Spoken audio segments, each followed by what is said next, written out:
what does it mean to be in a godly relationship? Well, I'm going to tell you today. The first verse we're going to be going over is 1 Corinthians 13, 4-7. Love is patient and kind. Love does not envy or boast. It is not arrogant or rude. It does not insist on its own way. It is not irritable or resentful. It does not rejoice at wrongdoing, but rejoices with the truth. Love bears all things, believes all things, hopes all things, and endures all things. Guys, the author of this is Paul, and he's explaining to us how we can love one another. All right, this is clear-cut rules, guidelines, regulations on loving one another. Right, being patient and kind towards the person you love. Right, not only just in relationships, but with everybody. Right, being patient, kind, not envying or boasting, not talking about, oh, how great I am, and and then envying what they have and wanting what they have, and next we got being arrogant and rude, right? Exalting yourself over the other person, not caring about their thoughts, their feelings, not allowing them to be heard, kind of trumping yourself over them, right? Like bashing them, just being generally unkind, right? It does not insist on its own way. Okay, so it doesn't say, no, we have to go this way or we're not doing it, right? Obviously, following God, right? The Bible does say we're supposed to follow God together, right? To be equally yoked with the other person. But it's not in a sense of like, this is the only way we're going to do it or we're not doing it at all, right? Whether that be down the line with how you would handle kids, how you would handle finances, things like that. It's okay to have disagreements. It's okay to compromise. And I mean, that's a big part of being in a relationship, right? Not just relationship, but loving. Next we got, let's see. It is not irritable or resentful. It doesn't get upset easily. It doesn't hold on to grudges. Love forgives, It lets go. It does not rejoice at wrongdoing, but rejoices with the truth of the gospel, right? It rejoices with following Christ. Love bears all things, believes all things, hopes all things, and endures all things.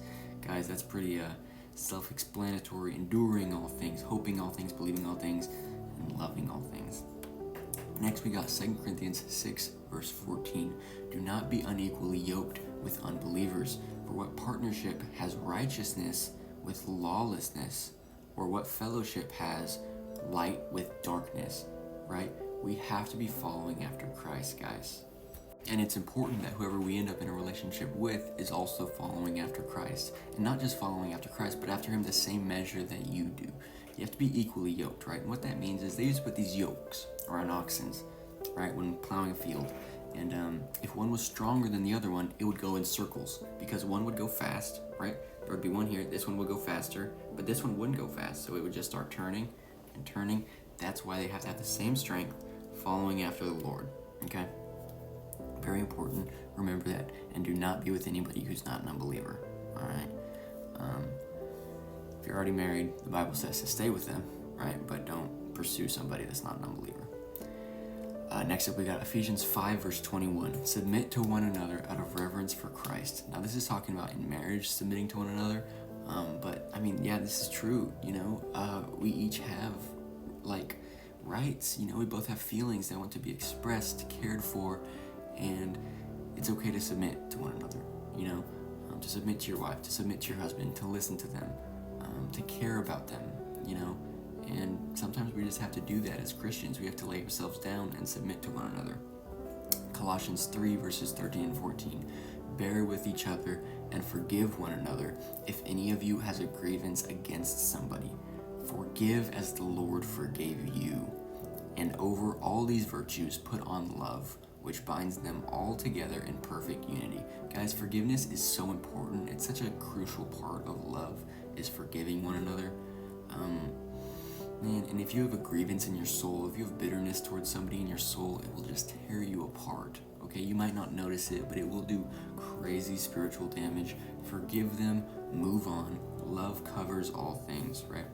1 Thessalonians 4, 3, verse 5. For this is the will of God, your sanctification, that you abstain from sexual immorality, that each of you know how to control his own body in holiness and honor, not in the passion of lust like the Gentiles who do not know God. Guys, this is one of, if not the biggest things, and also the hardest things. staying abstinent in a relationship with somebody that you really care about. Okay, it can get hard, it can get difficult, it can get tricky. You have to flee that situation. You can't fight it.